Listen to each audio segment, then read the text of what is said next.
तो जो पुष्पा 2 का टीज़र है, टीज़र मैं कहूँगा इसे, मैं इसे गाना नहीं कहूँगा क्योंकि ये बहुत सारी चीज़ें रिवील कर देता है। तो इसे रिवीलेशन वीडियो भी आप कह सकते हैं। इसमें बहुत सारी चीज़ें ऐसी देखने को मिली जो हमें ज़रूरी थी। इन लोगों ने हाइड करने की कोशिश की है और बहुत अच्छा हाइड किया है। क्या बात है! कितना अच्छा छुपाया है। जितना पता होना चाहिए उतना पता है, और जितना ये लोग चाहते हैं कि पता ना हो वो हमको नहीं पता है। पुष्पा का प्रॉपर लुक भी इसमें रिवील नहीं किया गया। उसके हाथों को, उसके पैरों को नहीं, उसकी जगह भी सीजीआई का इस्तेमाल किया गया है। पुष्पा के स्टाइल से भी बहुत सारी चीज़ें रिप्रेजेंट हो जाती हैं। और जो बहुत इम्पॉर्टेंट चीज़ें हैं जिनके बारे में अब बात किए बिना मैं रह नहीं पाऊँगा, वो हैं ये 2 सिंबल्स।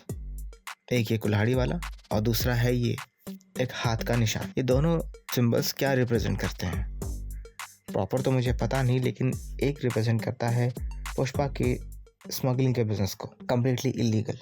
इसने इलीगल वर्ल्ड में भी अपना दबदबा बनाया और वहाँ भी एक ब्रांड बना लिया। और ये पंजे वाला सिंबल मेनली उस भानवर की बात से चिढ़ के बना था, और दूसरा वाला सिंबल वो पुष्पा का पर्सनल है। सो ये बात तो मुझे अभी क्लियर नहीं है कि कौन सा सिंबल किस चीज़ के लिए यूज़ किया जा रहा है, लेकिन मोस्ट प्रोबेबली ये हाथ के छाप वाला सिंबल पुष्पा के सारे बिजनेसेस को कंट्रोल करने के लिए है, और ये झंडे वाला सिंबल उसके कवर अप से, ऐसा मुझे लगता है। मुझे पता है कि मैं बहुत ज़्यादा गलत हूँ यहाँ पे, लेकिन इसके अलावा मेरे दिमाग में कुछ आ नहीं रहा। और जैसे इतना ज़्यादा दिख रहा है तो मेनली मुझे ऐसा लग रहा है अब कि ट्रांसपोर्टेशन भी पूरा पुष्पा ने अपने कंट्रोल में कर लिया है, फंसने की कोई गुंजाइश ही ना रहे। और एक बहुत माइन्यूट डिटेल है, बहुत बारीक डिटेल है, उससे पहले मैं बात करना चाहूँगा उससे पहले मैं थोड़ा क्लियर करना चाहूँगा कि मुझे इसके बारे में क्या चीज़ें लगती हैं। कि पुष्पा चंदन के काम के अलावा भी बहुत सारी चीज़ें कर रहा है।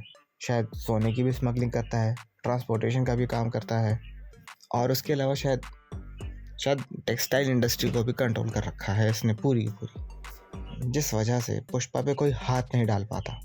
हाँ, भानवर इतना चिढ़ चुका है, उस वजह से भानवर ने शायद ये खरोच दी है पुष्पा को। आपको शायद देखने में दिक्कत हो, लेकिन मुझे साफ दिख रही है कि वो खरोच जैसे भानवर के चेहरे पे है वैसे ही पुष्पा के चेहरे पे है, आंखों के पास।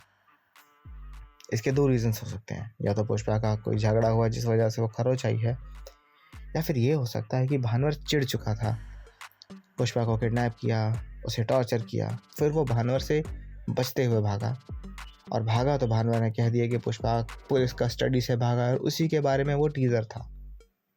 और ये खरोच भानवर ने अपनी कोई पर्सनल लाइफ की कहानी बताते हुए दी है पुष्पा को। और वहाँ से भागने के बाद, वहाँ से निकलने के बाद पुष्पा ने पूरी प्लानिंग के साथ दोबारा अपने एम्पायर को कैप्चर किया। और फिर भानवर हो चाहे कोई भी हो, सबसे बदला लेना ज़रूरी हो जाता है, क्योंकि यहाँ बात इज्जत की आ जाती है, यहाँ बात गर्व की आ जाती है। अभी तो बस मुझे इतनी डिटेल्स मिली हैं, और कल की वाली वीडियो देखना भूलिएगा मत, वो ऊपर कहीं शो हो रही होगी, और नहीं हो रही तो मैं आई बटन पर भी डाल दूँगा। ठीक है, जय हिंद।